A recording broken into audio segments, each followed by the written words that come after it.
avec une balle descendre M. Sékou Touré, mais avec tous les canons du monde, on ne peut plus détruire la révolution guinéenne, qui est l'expression authentique du peuple guinéen. Nous nous sommes organisés en fonction non seulement de nos objectifs, ceux que nous voulons réaliser pour l'épanouissement de notre pays, mais aussi en fonction des adversités, des velléités tentant la remise en cause de notre souveraineté. Ce que vous oubliez aussi ou que vous ne connaissez pas, depuis l'indépendance, nous n'avons jamais demandé une subvention d'équilibre à quelque pays que ce soit. Ayant prononcé solennellement que nous préférons la liberté dans la pauvreté, cela veut dire que nous avons choisi la dignité. Et pour nous, la dignité est une conquête, elle ne se donne pas. La liberté est une conquête, elle ne se donne pas. La dignité s'exprime dans la parfaite harmonie entre ce que l'on dit et ce que l'on fait. La dignité s'exprime dans l'exercice de la responsabilité de l'homme et du peuple. C'est pourquoi nos misères sont les nôtres. Nous les connaissons et nous nous organisons pour les liquider. Il y a des années, personne ne parlait de coopération, de solidarité et d'aide. Tout cela, c'est l'invention des dernières décennies. Et cette solidarité n'est pas comprise encore dans le sens historique, dans le sens moral du terme. Elle est souvent entourée de formes paternalistes qui répugnent à notre conscience.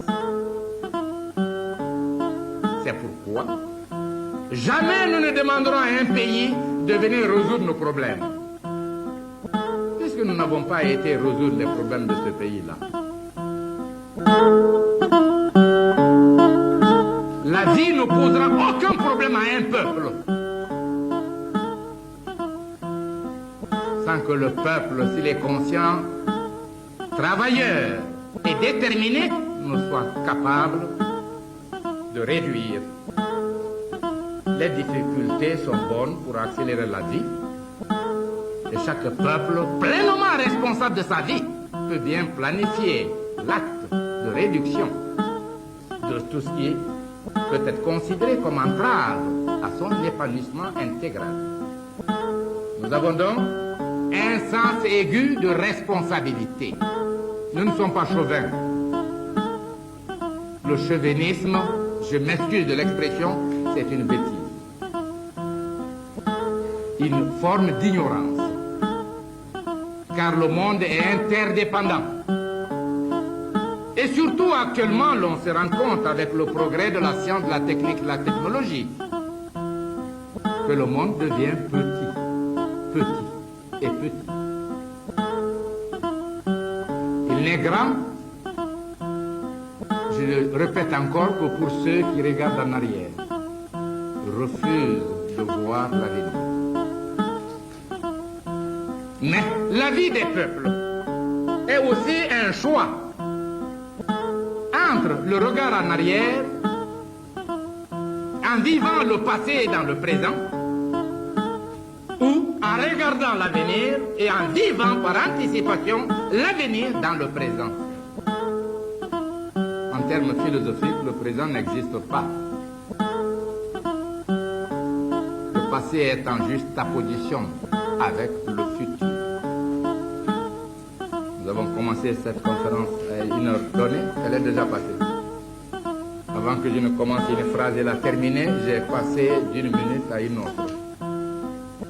Je suis donc en plein dans le passé et dans le futur.